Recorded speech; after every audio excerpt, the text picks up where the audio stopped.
ഹോസ്പിറ്റലിലോട്ട് ഒരു പേഷ്യൻറ്റിനെ കൊണ്ടുവിടാൻ പോവാം. ഏകദേശം നല്ലൊരു ക്ലൈമറ്റാണ്. സാധാരണ ഞാൻ എന്നും പോകുന്നത് രാത്രിയിലൊക്കെയാണ്. പക്ഷേ ഇന്നാണ് ആദ്യമായിട്ട് ഒരു പകലൊരു റെഫറൻസ് കിട്ടുന്നത്. അതുകൊണ്ട് ഇയാൾ ആണ്, ഈ ചേട്ടനാണ്, പുള്ളിയാണ് ഓടിക്കുന്നത്. GPS ഒക്കെ വെച്ചിട്ട് കറക്റ്റായിട്ട് പോകും.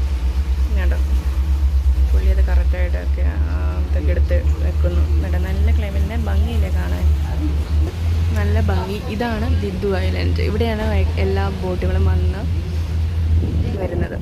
ഇവിടുന്ന് ഇനി നമ്മൾ ട്രാവൽ ചെയ്ത് വേറെ ഐലൻഡിലോട്ട് പോകും. ഇനി ഈ പേഷ്യൻ്റ് ഇവിടുന്ന് വേറെ ഒരു എയർപോർട്ടിലോട്ട് പോവുകയാണ്. വേറെ വലിയ ഹോസ്പിറ്റലാണ് ഇവർ കീമോ ചെയ്യാൻ പോകുന്നത്. ആക്ച്വലി ഇത്രയും ഭാഗം ഇങ്ങനെ കെട്ടി വെച്ചേക്കുക. ഇനി ഇതിൻ്റെ ഇടയ്ക്കൂടെ ഒരു വഴിയുണ്ട്. ആ വഴിയിലൂടെ വേണം ഈ ബോട്ട് കടന്നു പോകാൻ. ഇത് കണ്ടോ, സൈഡിൽ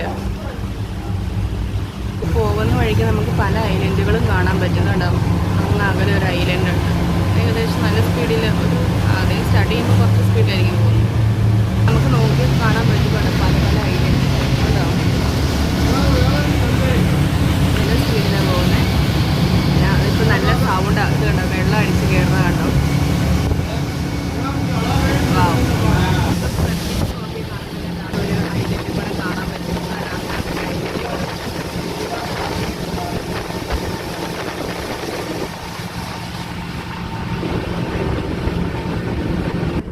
ബോട്ട് വരുന്നുണ്ട്, ബോട്ട് അതോ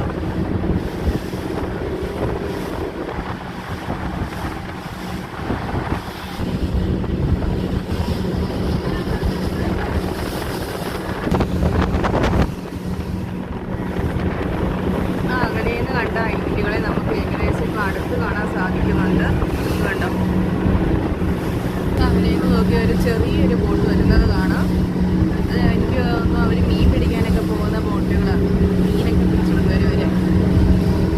അതിനൊപ്പം തന്നെ അതിനോടടുത്ത് ഒരു ഐലൻഡ് അകലെ കാണാൻ പറ്റും. കണ്ടോ, ഇത്രയും നേരം അകലെ കണ്ടുവരുന്ന ഐലൻഡ് നമുക്ക് ഏകദേശം ഇപ്പോൾ അടുത്ത് കാണാൻ പറ്റുന്നുണ്ട്. കേട്ടോ, വലിയ ഐലൻഡാണ്.